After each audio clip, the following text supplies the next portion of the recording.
अगर आप भी चाहते हैं बिट्टू मलंगिया इंटरटेनमेंट का ऑडियो वीडियो सबसे पहले आप तक पहुंचे, तो लाल बटन को दबाकर चैनल को सब्सक्राइब करें और बेल आइकन दबाना ना भूलें।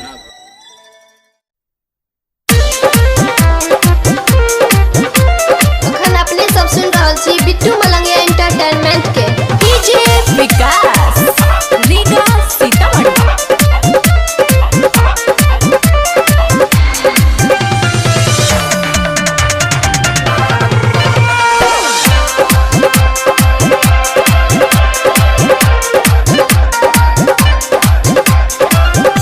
सोहला सिलहर के लिए अब हम कीन के, सोहला सिलहर के लिए सब हम कीन के। गे सखिया दुल्हा पटाबै छै ई छोटकी बहिन के। गे सखिया दुल्हा पटाबै छै छोटकी बहिन के। DJ Vikas Riga Sitamarhi. DJ Bittu Malangiya, DJ Bittu Malangiya, Madhubani Madhubani.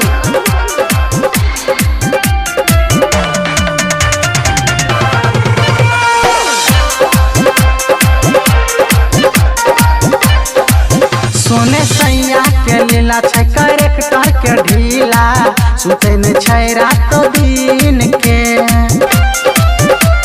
हाँ हाँ सखियों के रहे दुआरे हम पीटे छी कपारे, जोते ने हमरा जमीन के। साया सारी दिल कोई ओकरा के कीन के, साया सारी दिल कोई ओकरा के कीन के। गे सखिया दुल्हा पटाबै छै ई छोटकी बहिन के। गे सखिया दुल्हा पटाबै छै ई छोटकी बहिन के। DJ Vikas Riga Sitamarhi. DJ Bittu Malangiya, DJ Bittu Malangiya, Madhubani Madhubani.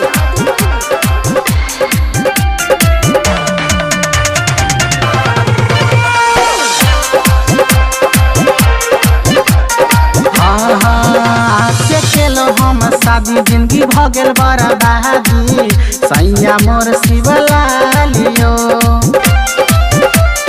हाँ हाँ सुनो राजा ई राइटर सोना जादू हमेटर, सैया हमर पिया करियो। रोग लागल छै ओकरा पढ़ल हानून के, रोग लागल छै ओकरा पढ़ल हानून के। गे सखिया दुल्हा पटाबै छै छोटकी बहिन के। गे सखिया दुल्हा पटाबै छै छोटकी बहिन के। Presented by Bittu Malangiya Entertainment.